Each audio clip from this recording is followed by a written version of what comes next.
Alright, Kino. So, what's your take on The Last of Us here? Yeah. So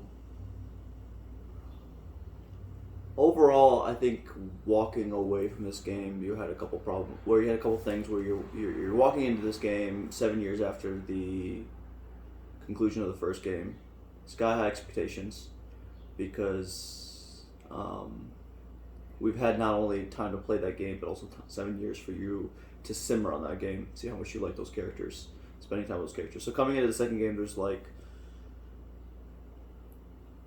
certain preconceived notions and stuff. Naughty Dog had a completely different story in store for us, and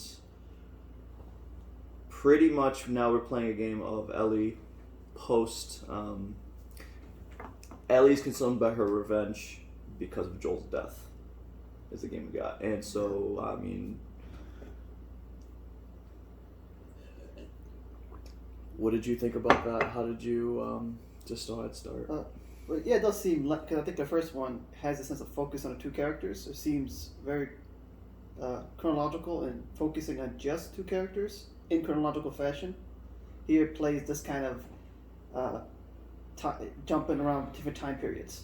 So you have several flashbacks. Mm-hmm. Ellie had two, I think, if not mistaken, if not more than two. One when she goes to the museum. Yep, the birthday gift and that's that. And the other one, she goes to where they were planning on going to the music store.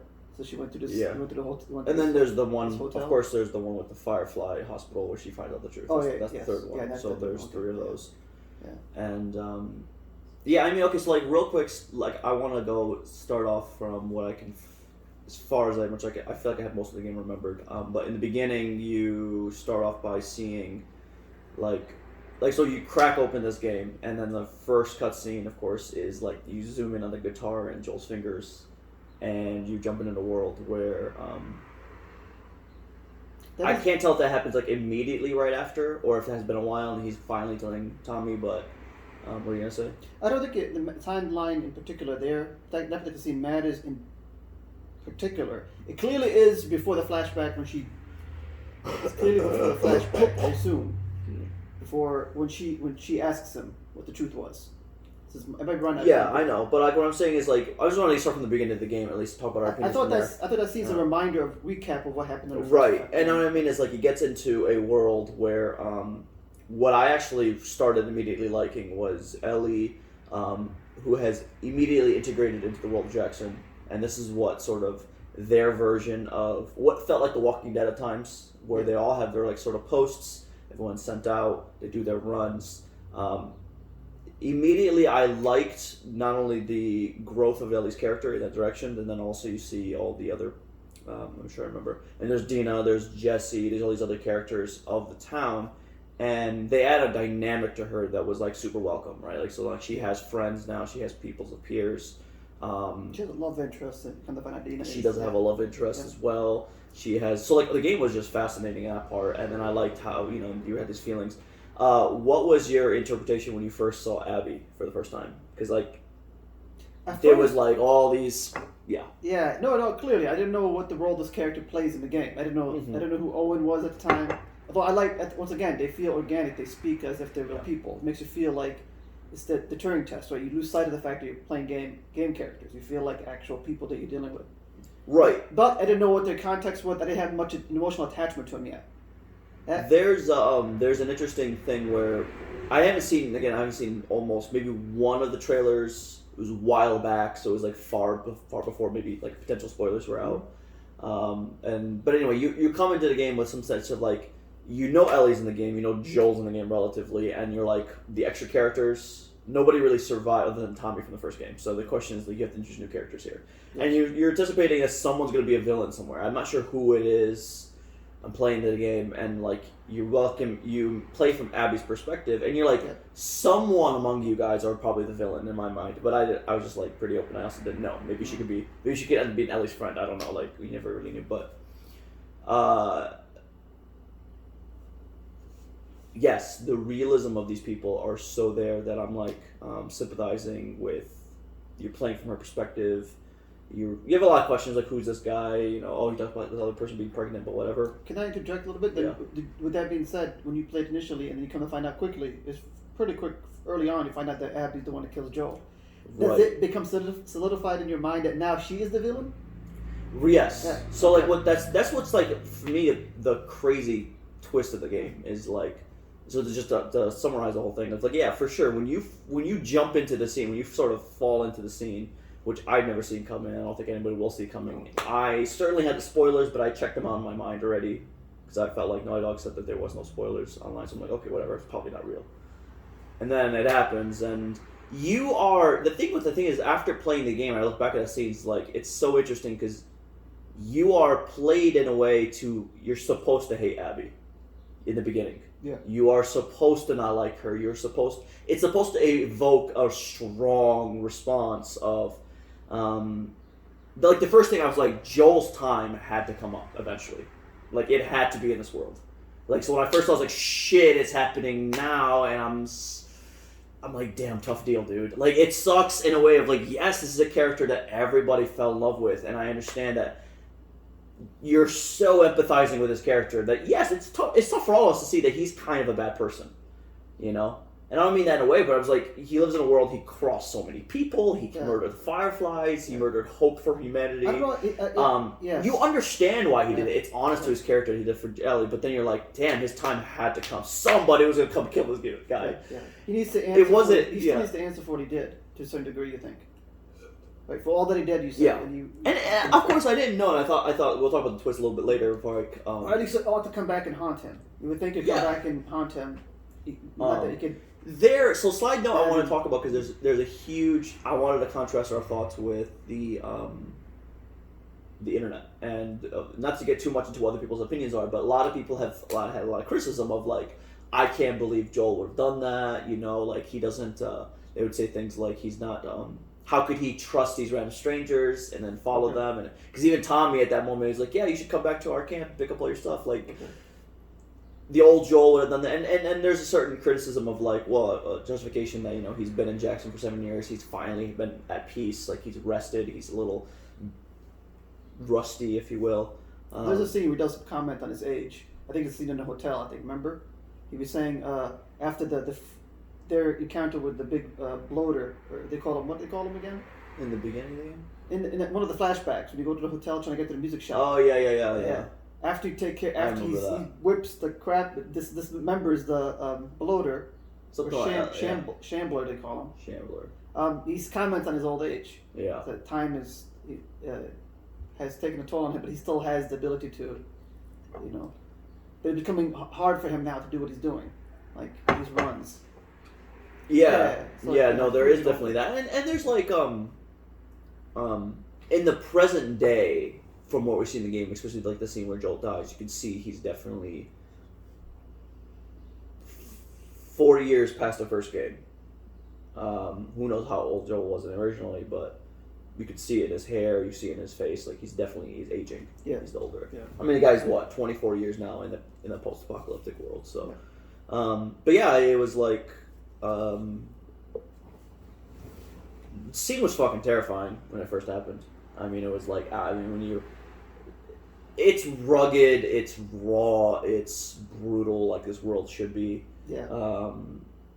There is no pretty way of taking out Joel. Like, that's the thing about it, right? Like, there is no... Well, what's driving... Yeah, like you said, the fact that to a certain degree, what's driving her in particular was this idea of resentment turned to complete hatred. Like, she has... And I like the scene. Her facial affect was kind of really well constructed, because right when you, at first, I remember noticing that she was taken aback as the character set up. She was taken aback that she has these two people that came save her at the last second. Like she's about to die, and these two guys come save her. I would assume she would be glad to see them, glad to have them saved her life. But up until that, she shoots Joel. If you notice, I noticed this little her hesitance. She was hesitant. I didn't know. Think so. When she was killing Joel. We knew that they were trying to infiltrate Jackson. That was the goal, right? They noticed Jackson distance. Yeah, they've been eyeing this place for a while. Correct. Yeah. And I presumed it has to do something with Joel. because for the first game. Okay. Yeah, so I started to suspect that something she's either going to capture them because they're bringing them back to this lodge. I didn't know she would shoot him right there at the get go. Yeah, I didn't know that, but I had a presumption that I was saying there's a I don't know how to say this, like a shocking. Yes, and it showed on her face. I'm trying to say it showed on her face like she's like, this is who I've been looking for, and he just came right to me. Oh, yeah. I know what you mean. No, it was. I think it was just a moment of disbelief because you didn't realize that it's been 4 years she's been looking for this guy. Yeah. It's not. Come to find out, I think when she shot him, I knew that. I didn't know who it was in particular, but I knew that he must have wronged her. Yeah. Especially when you pronounce it like she comes down, she's like Joel Miller, like she says a whole name, and it's like you could tell that like. I've been looking for you finally, but I did. I actually thought, it showed on her face that somebody. I thought the facial animation. Like I'll be so glad to see you right now. I'm glad you're at the right place at the right time because I would have died with this zombies trying to attack me through the fence. Yeah, no, there's for sure, but it's also kind of like there's a moment of like I think when they hop in the fence and she's like, Tommy's like taking control. He's like, this and that. Like I'm Tommy, this is Joel, and she like looks over for 2 seconds, and it's you have to catch it because the scene's in motion. Yes. And she's like it's freaking him, Yes. Yeah, I know what you mean. I know what you mean. Like I were trying to go get him, but he came to us, and all of that, he saved me in the process. Yeah, which didn't really seem to matter at that moment. And I think that's like a part of it too, where in that her scene, you're just like, they're Well, that's why the facial effects in this game is amazing. Unreal. The facial descriptions are saying a lot because once again, like I said, in the get go, Abby was an obscure character. We didn't know who she was, but we did sense a little bit of a. Self-absorbed now, like the way Owen would talk to her, it's almost like he's doing her a favor, and he has to do it, and he's beholden to be a person that's trustworthy. But yet she's seen as self-absorbed. If that makes sense. That's her first encounter with her is a character self-absorbed. Owen? No, she. In relation to Owen. Owen was like, "Oh, we'll come back tomorrow." No, we gotta take care. I'm gonna take care of this now. So fuck it, I'm going. Even though like she's not. Oh, I see what you're saying. When they're walking through the snow and they get to that part, and he's like, Mel's pregnant, and then she's like, let's do this, and he's like, I want just what you want. I'm not sure what you mean by self-absorbed. She talks about. She's talking in relation to all about her. It seems like everything's framed in a way where it's about her, and you see that for the way she talks to Owen. Owen is doing her this favor, and she's not showing any appreciation for it. You can tell the vibe, this idea that they're there because of her. She brought him there. Yeah. Like they have, like they're I got pretty quickly, and that's where like the game intrigued me immediately, right? Because it was like, I don't know who these two characters are, and you're introducing them when you're walking through the snow. It's the first time I've seen you guys, but you immediately get this vibe that they have history, though. Yes, they have history. So I just didn't I didn't jump to that conclusion because I'm like, okay, there's probably a reason why there's a little bit of like friction. It looks like, especially, I'm not sure what they're trying to get at with a little bit because Owen tells her that Mel's pregnant, and she's like, "Oh, great! Am I supposed to say congratulations to you?" And like, what's going on between you guys? Pretty obviously, they had a thing, but I just don't know. I mean, I guess I see what you're saying. It is shrouded in mystery. I don't know. I know this game has it where characters aren't created out of vacuums, right? So they have a context in the background. Even Sam and Henry had a background that was later on depicted when they're having breakfast. I think they're talking to each other. And it gives you more of the background of these characters. Oh, he had a crew that they split off of. They're trying to reunite. Stuff like that. We know that Naughty Dog makes characters that are not just one-dimensional. And I knew there's a background. It's just that we don't know what kind of person she is. At the time the little slice that we're seeing her when she walked through the snow, it seems like she's almost seems a little self-centered. Like she's after her goals that she wants to meet, whatever they I do think that much. I think that she's just incredibly focused. Yeah. I mean, I think what's interesting is like people were saying how like if you see Abby in current day, she's like jacked and she's ripped and she's like she's a killing machine that she's made herself into. Yeah. And you don't quite see that as much when you go back to 4 years prior, like when she's with her dad, flashback or anything. And I feel like there's a point of like after she witnesses her dad die, she's probably focused her life into like one purpose, finding this man, killing this man, and she like makes her. So she all of a sudden is made herself a killing machine. Yeah. It's almost like the Batman trauma. She needs to survive. She needs to complete this mission. This isn't all there is. To her, Joel is the Joker who killed her dad. Very much so. Yeah. And that's where it's like that becomes a huge momentous moment. I think what's noticeably interesting is when you get to see Seattle. We'll get to there eventually, but Seattle Day 1, Seattle Day 2, 3 of Abby's story, and you see post her killing Joel. I do sense of a point of like, okay, now I finally killed him. I finally got my revenge, and life continues. I'm not like super like phased by it. It didn't quite make me as fulfilled as I thought I would, but it is what it is. And you see how she talks to other people about it. Like if Mel's a little like rubbed off, a little wrong about it, and she's just like, "What, you didn't think he deserved it?" Kind of just playing it off like, and life continues. Which is an interesting contrast with Ellie, which we'll get to in a second. It does humanize her more, and then you understand that, she is going to... this was ironic, because you play as Ellie first. You start to see that Ellie is also driven by this this hatred towards those wanting to avenge the person that killed her surrogate father. Because remember, Joel's like a surrogate father to her, right? Mm-hmm. And for Abby, it's her biological, and probably also her role model, right? Her father was probably her role model, but also actually her biological father. I mean, I guess the world is not. No, but the idea, the character, the role that they play in their lives. Yeah. And Ellie's doing the same thing technically as Abby doing, but Ellie's, but Joel started it first, right? Right. So in a way, if you have any, in this case, if you, as you're playing the game and you're playing as Abby, and if you're still not like siding with her, well, why are you siding with Ellie then? It's just because you had a former game. I felt like I wasn't being fair. I wasn't being fair in like how I'm evaluating these characters. Because whereas Ellie's kind of in a way doing the same thing that Abby was doing this whole time. Right. I mean, that's she was determined. True. She said, "I was determined. I'm leaving Jackson. This is going to happen either one way or the other." That's like, ultimately what the game's trying to do, is just trying to challenge your initial perceptions. Like again, you're supposed to hate Abby in the beginning of the game. As you continue playing, and thankfully, I think the people just cheated themselves, the ones who didn't finish the game, because probably got so upset about something. But my point was, like, as you play through the game, you see where she comes from, right? I mean, you understand her motivations, and you're very hard pressed to push it to parallel, I guess, Ellie, and saying like she's any different. And you might want to side with Ellie, but the longer you play with Ellie, I mean, you know how destructive the world can be, and how like the path that she's taking. So it's harder because like, and that's why, interestingly enough, there's some points in the game where I felt like, okay, Ellie, like you might like want to maybe turn around here or something like that. Like I can't, like, especially certain scenes where she just sort of spills in, like the moment she kills Owen, Mel. It's kind of these moments where you could feel like she's a little bit out of her own depth a little bit. Yeah. And it just like she's trying to be like Joel. Yeah. She's trying to be like, here's the map technique. She's not quite handling the situation. They accidentally die out of reaction. Because Ellie gets to not to contract. You mentioned something when he kills. Sorry, what was her name? Mel. That's Owen's second girlfriend. Yeah, she's the pregnant one. There's a scene where after she kills her, she notices that she's pregnant. Remember that scene? Yes. She notices, and she's terrified. Yeah, she's like, terrified. Holy crap! What the hell did I do? So it seems like she is later on in the game, and it becomes clear. It becomes clear in the farm when she's having these like traumatic flashbacks, right? These memories. She is becoming disturbed from her trauma.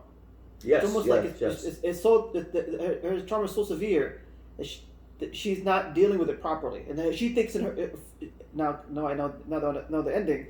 She's realizing it takes her up to the very end of the last scene of the game to realize that killing is not the solution to her problem. Yeah, and yet her driving it there just it's never satisfying. Yeah, she keeps killing one after another among the crew members that killed Joel, and she just gets darker and darker. Yeah, you know what I'm saying?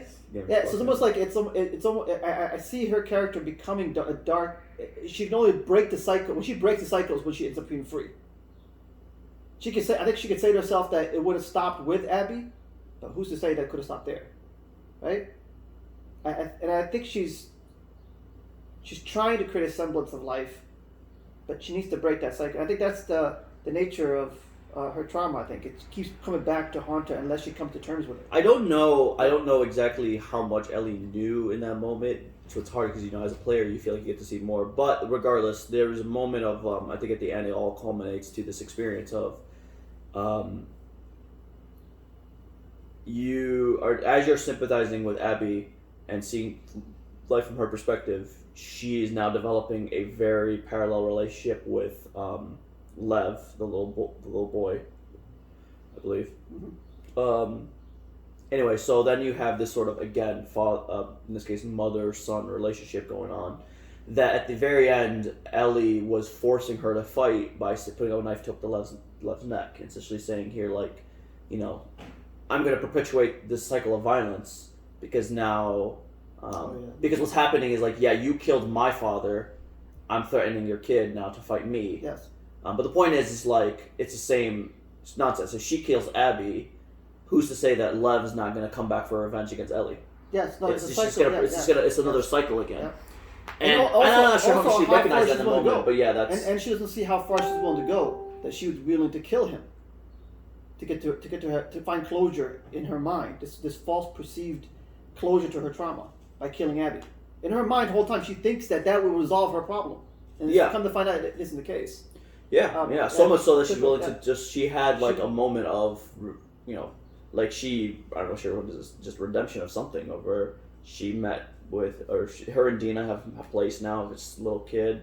Like, you get a moment, a slice of like, if you walk away from it all right now, you have it pretty good. Yeah. But that's not enough to... and you get hit with those little PTSD flashes of Joel's face, and that is the definition of what I mean by trauma here, because trauma is by definition something that are memories that come back to haunt you, and therefore, she has it made. That farmhouse is beautiful. She has a family. She has a farmhouse. It's everything that you would verbalize that you wanted, even throughout the whole game. Like, they want to retire in this farmhouse and then get a dog, and yet she can't enjoy it because she's constantly haunted by these traumas. But the way that she's about resolving it is not the healthy way. And she's learning that later on. When she sees what she became by the assumed solution that she thought it was, which is to kill Abby. And then all would be right in the world. There's some interesting moments where, like, towards the end, I think for a good chunk of the game, you're left to believe that Ellie and Joel's last interaction before his death. Well, so it's interesting at the very beginning of the game when you're going through the snow areas with Dina, and you are, she's talking and she's like mentioning like, oh yeah, what are you gonna do tonight? What's your plans after this? Like, actually, me and Joel are probably gonna watch a movie. Yeah. And for a while, you're like, this might actually been after you learn later once she finds the truth and like she's like, we're done, and he's not just that wrecked the relationship between them. They're led to believe that they haven't talked for months, or who knows how long. I mean, maybe a year or two. Like, they haven't talked. Like, there's been that, and of course they run into each other. So there's a scene towards way at the end of the game where he like jumps into the fight, and he's like, he had no right, and there's things like that. But what scene was that? Sorry. Well, there's a scene towards the very end of the game. It's a flashback when I think it's the nights in the beginning of the game they reference to where Dina and Ellie kiss. And the guy Seth, he makes like the lesbian remark, Joel jumps in, and she's like, "I didn't need your help, Joel," and it was very like kind of aggressive, and so you're left to believe that they haven't talked for that long, and then you get that fight. Because my point is like, damn, like that's rough to be with. Because I know you have she has all this emotional baggage with Joel too. Yes. But to have him ripped away from her, as she was starting to reconcile it. At the very end, you see the, I don't know if I can forgive you, but I like to try. And you see like the acting on Joel's part is so profound, right? Like, you see this guy of just what he would give to have another shot, right? Yes. Like, just that scene was nice. It's like I think we sit on the porch, so that I don't mind trying. I forgot the exact words. He'll take whatever he can get. Yeah, and that's something he's seeing as like a hope. Because the thing, she gave him hope. She gave him hope to live in this world where it's not worth living. Remember? Right. She gave him reason to live in this world, and whatever he can hold on to with regards to that, is meaningful to him, right? Yeah. It probably what's amazing with her as a character is she allowed him to slowly seep that meaning to other people. So I think now he's able to find more meaning with his brother, which he didn't before. So I think she in the first game, she allowed him to find meaning that was allowed to now seep around her to people that were always there, but he wasn't able to find meaning with them prior. Like, we know that Tommy always existed in the first game, but he hasn't seen him for a long time, and they split ways because of this is like in this world, political reasons, right? group factions. He joined the Something Firefly. Something like that. They had split yeah. ways and they broke apart. But that looked like we came back together again. They're like they can find meaning in each other again. Yeah. For the time being. And I think she started that. She was a catalyst for that for Joel. And she's the source of meaning. And he didn't want to. He felt like what he did maybe wasn't the right technique, and he has to tread lightly with how he deals with her, because he doesn't want to sever it completely. So I think his patience allowed her also to give him sense of coming back slowly. Yeah, and I think that's where she has, and that's why I love that scene you commented on. Not to cut you off, I want to segue back to that scene where they're having this talk about what truly did happen. Remember, they gave you that flashback when these crew members that left Jackson, that disappeared. Nobody knew what happened to them, and they found their bodies in that hotel, that motel. What do they call it? That big hotel building. Remember, there's one of the flashbacks when they go to the music shop. Okay. Yeah. At the end of that scene, there's those two people that they found that they didn't know what happened to them. That's the two couples. And then she questions Joel. And yeah. That's what she asks about. Why am I the only one that I know of this immunity? I've never met anybody else. Have you met anybody else? Yeah. To me, it portrayed survivor's guilt. That she had that privilege of being, and it had to have some meaning. And I think Joe commented on that one time. Like, she felt like it meant something. And when she's told that at the Fireflies it didn't mean anything, it just takes it throws her for it doesn't allow her to make sense of her survival. She survived, but her friend, what's her name, Riley died. Yeah, Riley died, and now everybody else, like Henry and Sam, still probably have some impact in her mind too. Like, why did I survive? They died. Yes, something like that. You know? There's a survivor's guilt. So Henry and Sam. Well, Henry's the kid, right? Henry, he got bit, and then he died. So same should have happened for her. Yes. So for her, if she did survive now, she has to give it meaning. She has to say, well, it must have been for a purpose. She can't see what that was, apart from just merely surviving. You know what I'm saying? Yeah. Yeah, and that's the thing. I think so. She had that scene I think was amazing because it portrayed survivor's guilt. It's going to be verbalized that way. It's going to be described that way in relation to her context. In her context, knowing that she survived the bite, and to what end? To be the cure for humanity, but she isn't. She's told she isn't. Mm-hmm. Right? Because that scene predates the scene where he actually confesses to her, right? Why that there was a lie. It was before that.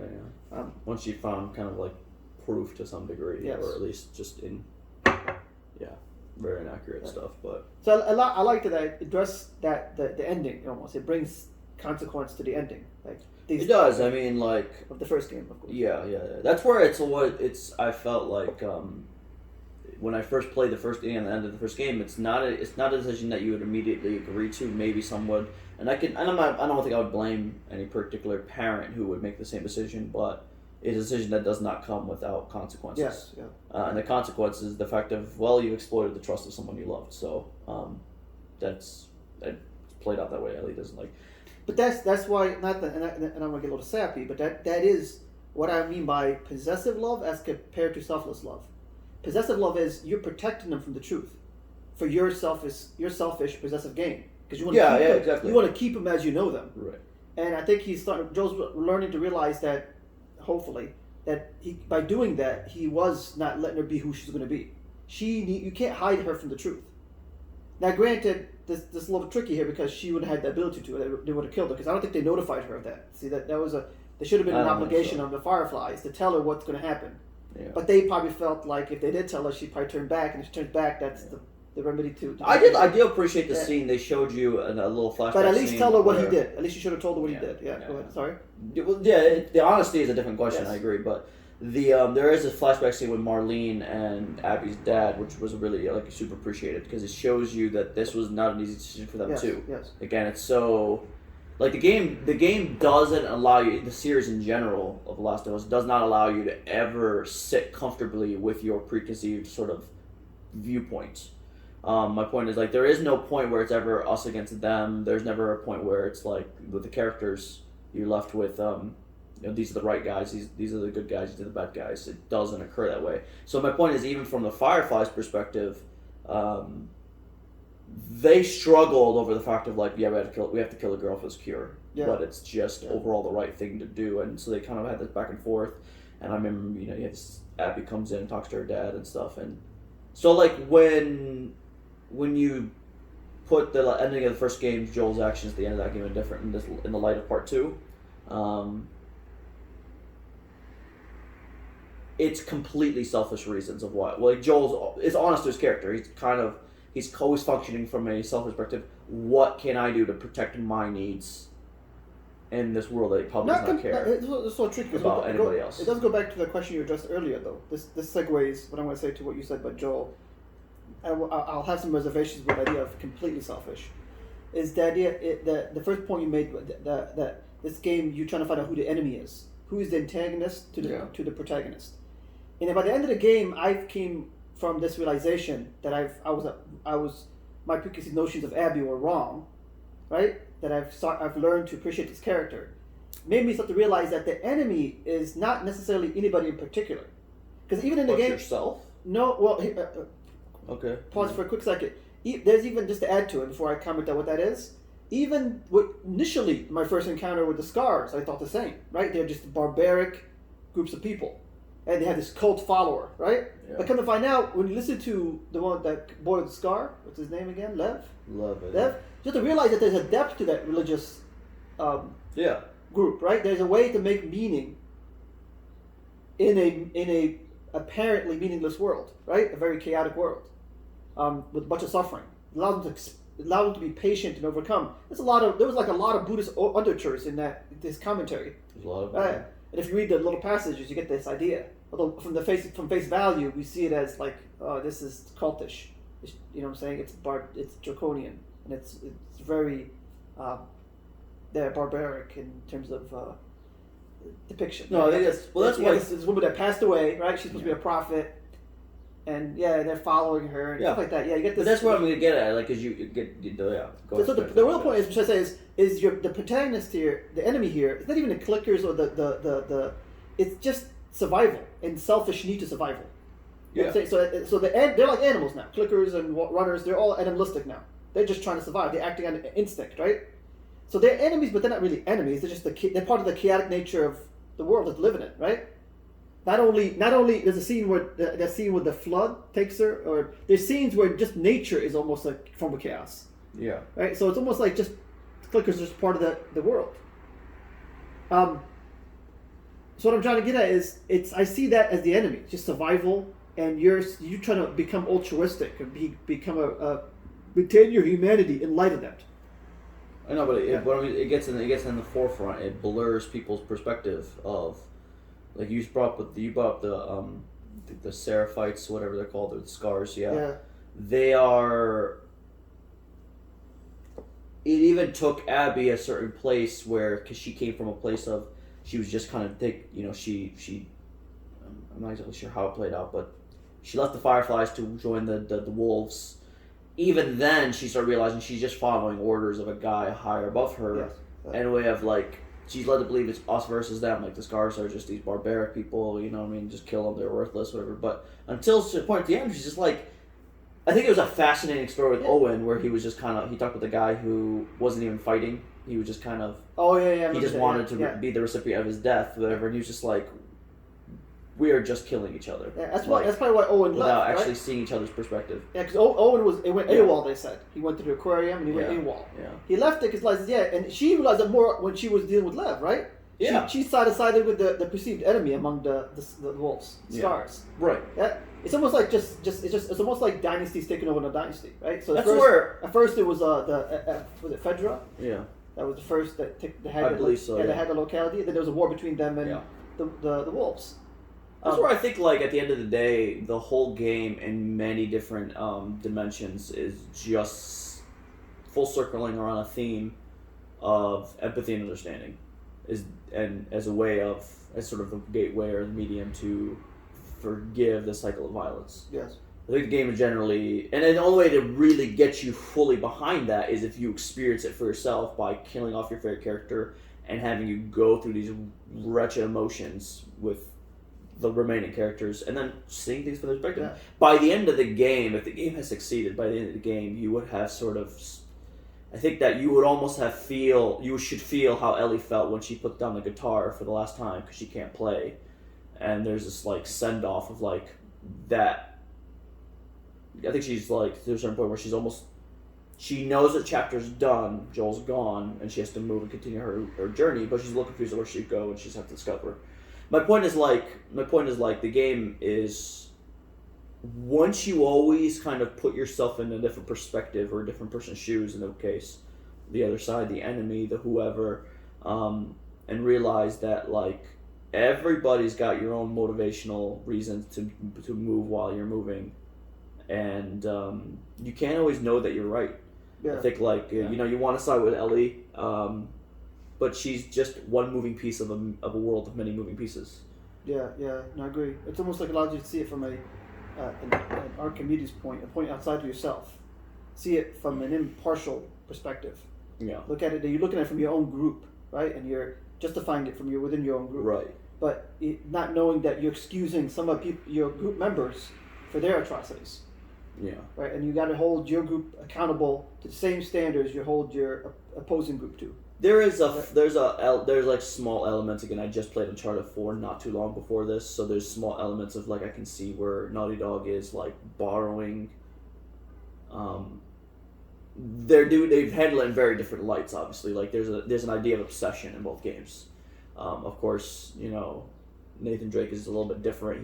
The obsession is taking a strain on all his relationships. Yes. Where in this case, the obsession is more of a self-induced like spiral down to revenge. Would you say? Revenge is the obsession, and but it shows you more of like how it is just it's a self-induced spiral of destruction. Yes. Yeah. Of you and how your life plays out. In this case, like the depths and the edge, the places that Ellie goes, and for what fulfillment. I think by the end of the game, you have her. She's left empty. Starting from scratch, starting from a point of like, you kind of it's in a way where it's like she kind of lost everything, but it's she just kind of has to start new in a different direction because it's not like I think the end was it's bittersweet, like she had lost her fingers and she can't quite play the song. The only thing she has left of Joel is the music that he gave her. Yeah, that's all she has. She can't. I don't know if she has a picture or something, but you know what I mean. But that's even then you have to say goodbye. Yeah. You have to let go. You have to forego because she has to put it out because she can't even play that song anymore. And I think that was a great scene that you referred to, and I noticed that from the get-go. And I noticed her doing that. That she put a knife onto that boy's neck. It shows how dark she's became. Yeah, and that's why I'm noticing that she's losing everything, even her humanity. Yeah. By just pursuing this insatiable, sounds like insatiable revenge. It's like she just can't satisfy it. She knocks out the first couple of crew members, and it's not enough for her. Right? She's still left not satisfied. Now, until, of course, in her mind, there has to be in her mind at the time, there's a perceived closure to it. The closure is when she kills them all. That kind of idea. But how many times does she could, I think, she knows for her, I'm trying to think of a scene where she followed the crew. I'm not sure if Jackson had any scenes that depicted that. Where she was just following the rest of the crew members. Not sure of knowing why this order was. I don't know if there's. I'm not sure. So I don't know if there's a scene like that, right? Like that I can really pull from to say that. But the idea is, I don't know. In her mind, I'm thinking that she needs to knock them all out, and once she knocks them all out, she thinks that she'll find some closure. I don't know. She knows it's making her dark. I think the first time she noticed it's making her dark is when she killed, what was her name, the black girl among the crew members? Nora. Yeah, that's when she started noticing she's becoming, she's losing her humanity, or she's doing things that she not befitting of who she was prior. She's taking on a new embodiment. It's so interesting too because in the beginning of the game you're playing, and again I think the first day of Seattle. So overall, it's just a generally awesome day. Both the settings and the places you're going to, but there's a part I remember very distinctly when I start playing the game. I'm really getting into it. I'm just in the zone, and I'm going to the radio station, and you walk in, and you see all these people hung by the ceiling and stuff. And it's the very first time, you're very early on, you're just getting into the background of the WNL, what is it? The news WLF. But but the Wolves in general. Wolf, okay, you think they did this? You're under some impression that they did this, I believe. Yeah, they weren't sure who did this. Yeah. And I remember it was just the shock, damn, these people are fucking crazy. Yeah. And but Ellie's doesn't come far off from what they you see. Or especially if My point is like there's a lot of these moments where you're just discovering who they are and you're getting this like very evil picture of them. But yeah, Ellie eventually just following their same footsteps in the sense of violence and revenge and all kinds of stuff. She becomes that. There's like the really big scene about Nora when she kills her is the way the camera shifts back and you see Ellie bashing the camera in, just like taking that thing and just going back and forth. Remember, it's like kind of red looking. When she kills Nora. Oh yeah. You see the look in her face though. It's like if she look on her face, and you're pressing square, and you're like bashing the camera, and you're just like, yeah, she's just she's fueled with hatred, so and much rage. rage and hatred, yeah. and it's certainly not a path that I think Joel would ever want to see her go down to. But once again, it's because she lacks the experience as a player that you get the experience from looking at it from Abby's side. Yeah. Looking at it from their side to some degree. Now, the game has a little bit of time. They can't give you a background for too many of these characters. But you could tell that Nora seems like she looks like she had a position in Wolf that you presume is like medical, right? But we know one of them was a doctor, the one that was pregnant, right? Mel. Yeah. She was a medical. So she was a caretaker in this particular group. But once again, in Ellie's mind, she's not seeing it from any of their contexts. No. Right? Like there's a scene where like Abby comes to finally shows up halfway through the game to the theater, puts the gun up to Ellie's head, and says like, "You murdered my friends, and you gave your life and you wasted it." And then of course you go back into flashbacks, and you really do get the impression that they're all friends. They all care about each other. Like they're all like they all got each other's back. And like you really get that. Like I really got like they're all friends, and they all probably care about it. So like, there's a brotherhood in arms. It was almost like in the military. There's a brotherhood in arms. Yeah. Because they're all, in a way, military. Kind of all in a way, they're banding together to fight a threat. Yeah. Right? That kind of idea. So, but my point is they really sell you on a lot of stuff, so it's not like, I think it's, again, it's an honest evolution of the characters and where they would go, story-wise. When Ellie comes back and kills Owen and Mel, like, of course I see the perspective of Abby, and then I'm not sure how I felt actually in the very first time I played. I thought it was somewhat interesting of a flip, but when she comes to the theater and you're playing as Abby to try to kill Ellie, it's an interesting swap. Well, it's I think it was a significant catalyst to push her towards fighting back against Ellie. Ellie's clearly coming after her. Something has to come along where she's noticing that. Yeah. Like you said, that she gave her life. She said that she pardoned her and Tommy. Their objective was clear. The one who killed my father, and they all went for that particular purpose. Owen is the one who was they didn't know that Ellie's going to show up and Tommy was going to be there. Their purpose to just extract Joel. Mm-hmm. But then they ended up being there as spectators. They know this might come back to them and haunt them, so they have to cut loose ends. But then Owen's the one that stepped in and said, "No, we came here for one goal. You know what I'm saying? We're not going to take them out. We have to pardon them." So he's probably... So the idea is that ultimately they must have came to some sort of senses on that idea. We're not supposed to see you here. You're not supposed to come back. We gave you life, and then you come back and... They're creating it's almost like they want to create a sort of a justice system to kind of create some sort of... There isn't one. That's the irony in this world.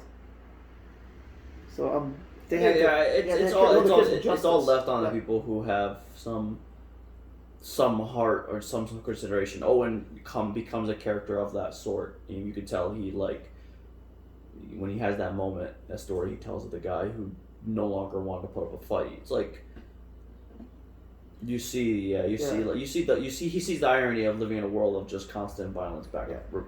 But he made a promise. That's what I like about the first scene. The first scene, if you remember, when with Abby, when she's with her father, and she's describing Owen.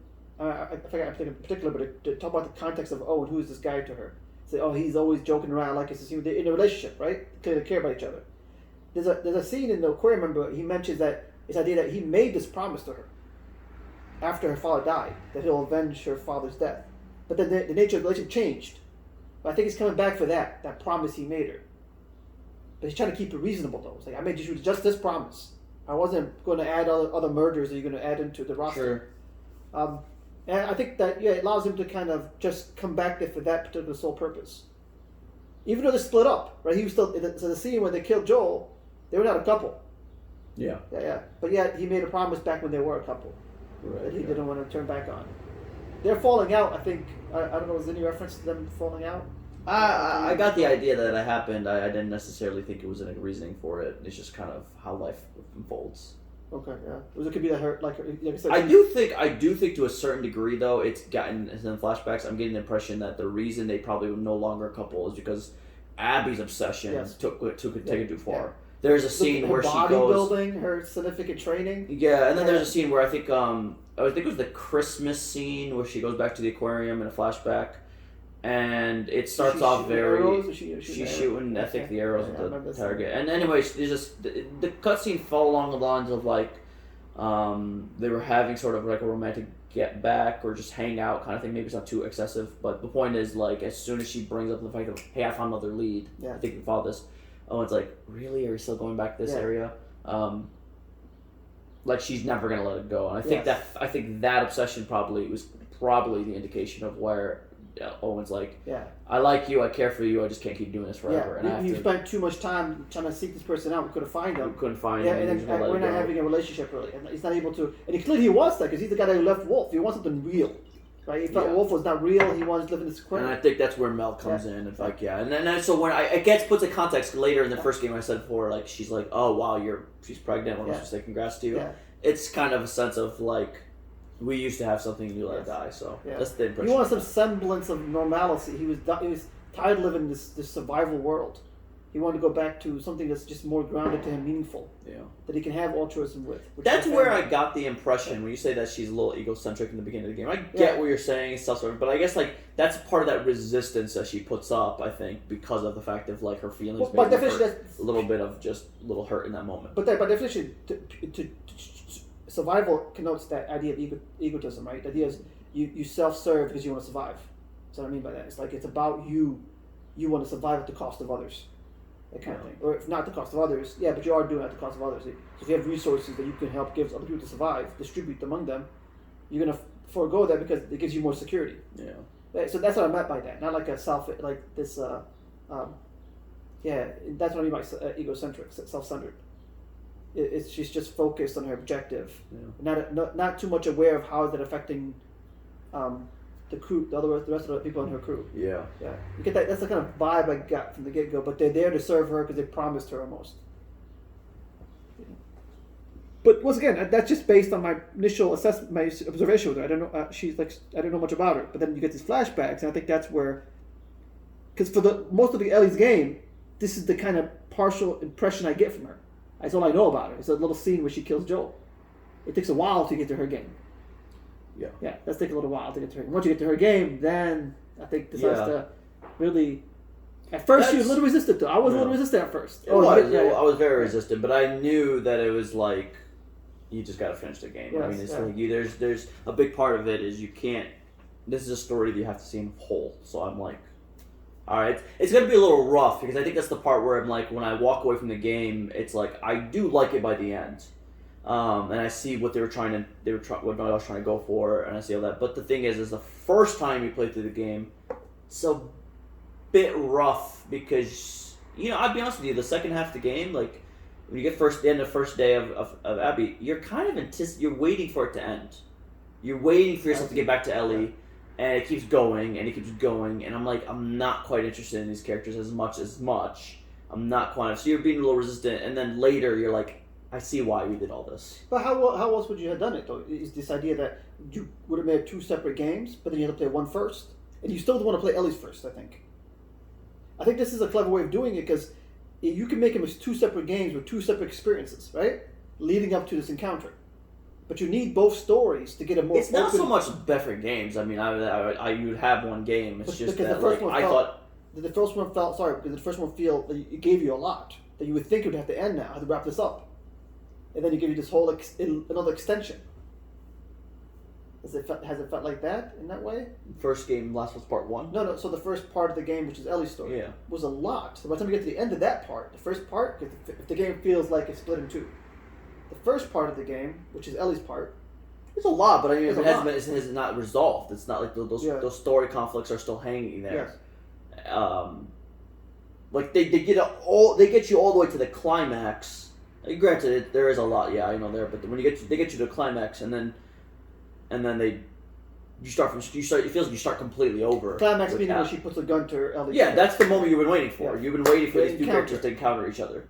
But the encounter, the biggest part of the encounter is who ends up killing who, and or if that ends up being the case. What kind of encounter they're gonna have? I understand. But we know that the whole game with Ellie, it is her leading up to. It is the ending that we're perceiving that she should do is what we want her to do. What did you want her to do? Kill Abby? That's not the point. Like if she, but you do have. It's not what I want at the end of the day. Or at least you could say what you want to see, right? You want to see what she's gonna do. I want to see what the story is intended to be. Yes, but whatever Ellie encounters with Abby at that context has to be predicated on who Abby is. Ellie can only, to a certain degree, do whatever Abby ends up being. In this case, does Abby come to her try to let's say Abby came to her and says, I want forgiveness, I want some sort of closure for this. And all of a sudden, Ellie puts a gun in her face and shoots her. Okay. And you would think to yourself, well, like, yeah, she does have a point. He killed her father. Okay. You know what I'm saying? And then you kill her because she killed your father? You start to notice that, okay, well, now I'm putting Ellie in a context where I'm not sure I'm siding with her. I understand maybe her character did this. I'm not going to criticize the game for that. I think the game's still going to be good. But you would learn from that, that's not the potential I want to create, possibility I want to create. Right? You start to question the person down's moral standing, her moral ethos. That's the kind of person that would think that that's actually proper to do in her context. The question is, the game's trying to provoke you questioning about these scenarios. The game wants you to reflect on when we place in these situations, the potentials that we can create, right? Right. So now the story changes if you have a context of Abby now, and then she does that. So if she does that without you knowing Abby's context, you'd be more accepting of it. But now you want if she decided to do that, for example, and I have been feeling that. When there are moments where she's trying to kill Abby, like the scene when they're in the back of the theater fighting each other, and you gotta play as if you are trying to kill Ellie. I couldn't do that, and vice versa. At the end, when you play as Ellie, you're trying to kill Abby. I couldn't do that either. Mm-hmm. I died on both accounts because I couldn't press the button. Yeah. Because I could have killed the other. Because now I understand both contexts now. I understand. Right? Because remember, that's all I'm trying to get at was the fact of it's not really our story. It's not what we want. Yeah, if the game came out and Ellie killed her at the end, we would have been taking it as that and be like, okay, well, it's easier digestible if you don't have context to it. If you have humanized Abby. It's easier as a player to digest it. Yes. Get that, I know, but I'm saying is like there's an intended story here by Naughty Dog. Yes. It's independent of what we want. Yes. Right? I mean, the reason why you died is because that's not what you wanted and you didn't want to accept it, right? Yes. As simple as that, right? It's like... Well, come to find out, you trying to kill him doesn't necessarily kill him, though. Right? You're playing the game trying to kill your opponent. No. You trying is what they want you to do, but it doesn't work out. But, yeah, that's the idea. So the game still doesn't want you to... It wants to create this idea of awareness that... your attempts are, because it could have. If the person died, the narrative had to end, right? You can't bring the character back. Yeah. But does that make sense? I think that the game wants you to experience it that way. It wants you to see that why you start to notice that about yourself. That I'm more accepting of Ellie as I'm playing the game initially, of her wanting to kill Abby, because all I know about her is the little experience I had from the beginning, which allows me to digest it more. But let's say you knew about Abby the whole game, and then you play the first part of the game. You know what I'm saying? You won't be as on board of her passion to kill Abby. It'd be like, as a person, if I was that person, like if I put myself in her shoes, I wouldn't be as attached to that goal of killing Abby. Does that kind of make sense? How I'm seeing it? Killing Abby? Yeah, just that passion that she has to kill Abby. You want to be as on board with it if you knew who Abby was more. Yeah. If you played the game initially with knowing Abby as a context. No, The context of all her crew members. Yeah, that kind of idea. Yeah. Because it hits you more in the face when you start to realize things like, oh, yeah, I didn't know Mel was pregnant. They're trying to get a relationship. They're trying to settle down.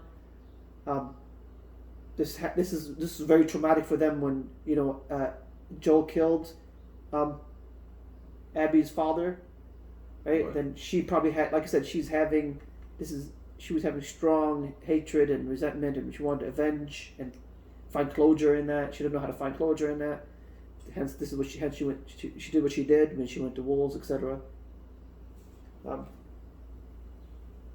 Because the characters are so well acted that it's easy. That's what's beautiful about this game. You can easily, place yourself in their shoes. You feel like they're real people. So once again, you can, you lose sight of reality. You just live them as a character.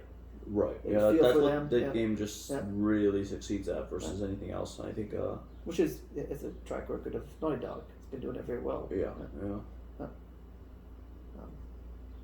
Not know any other final thoughts on this amazing title. The only thing I was going to get into was just all these little nitty details. I mean, there's enough to know it's not a surprise at all. I mean, the game looks